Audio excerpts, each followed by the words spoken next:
निदा खानला आश्रय देणारा नगरसेवक मतीन पटेलच्या घरावर संभाजीनगर मनपाचा बुलडोझर, नगरसेवक पदावरही गंडांतर येण्याची शक्यता। तोडक कारवाई करण्यासाठी आलेल्या महापालिका अधिकाऱ्यांचं मतीन पटेलच्या कुटुंबियांकडून उपहासात्मक स्वागत, मनपा उपायुक्तांना संविधान आणि कर्मचाऱ्यांवरती फुलांची उधळण। राष्ट्रवादीचे प्रदेशाध्यक्ष सुनील तटकरे यांनी घेतली शरद पवारांची भेट, पवारांच्या भेटीमागे राजकीय कारण नसल्याचा तटकरेंचा दावा, महासचिव पदावरील प्रश्नावरती तटकरेंचं मौन। नीट पेपर फुटी प्रकरणाचं महाराष्ट्रातील नाशिक, पुणे आणि लातूर कनेक्शन समोर, नाशिकमधून संशयित शुभम खैरनार सीबीआयच्या ताब्यात, तर पुण्यातील तरुणाचा शोध सुरू।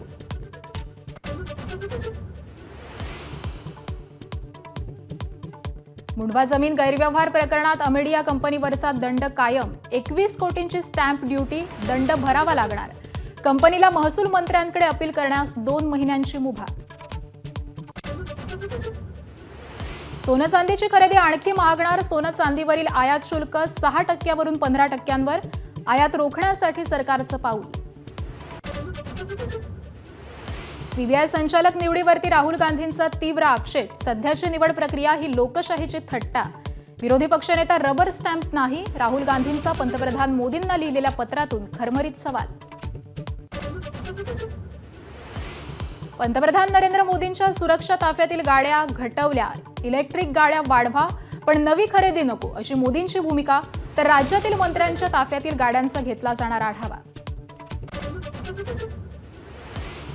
तामिळनाडूत मुख्यमंत्री विजय मांडणार विश्वासदर्शक ठराव, विजय सरकारला काठावरचं बहुमत, तर अण्णा द्रमुक थेट सत्तेत सहभागी होण्याची शक्यता।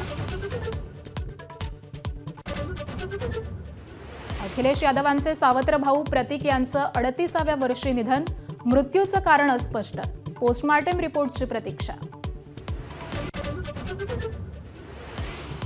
अमेरिकेचे अध्यक्ष ट्रम्प आजपासून चीन दौऱ्यावरती, उद्या जिनपिंग यांच्याशी होणार भेट, इराण युद्ध आणि जागतिक तणावाच्या पार्श्वभूमीवर ट्रम्प यांच्या चीन दौऱ्याला महत्त्व। टीव्हीच्या पुरस्कारात एबीपी माझाचा डंका, उत्कृष्ट पत्रकार, शोध, ग्रामीण अशा 7 विविध कॅटेगरीमध्ये मिळाले पुरस्कार। एबीपी माझा, उघडा डोळे बघा नीट।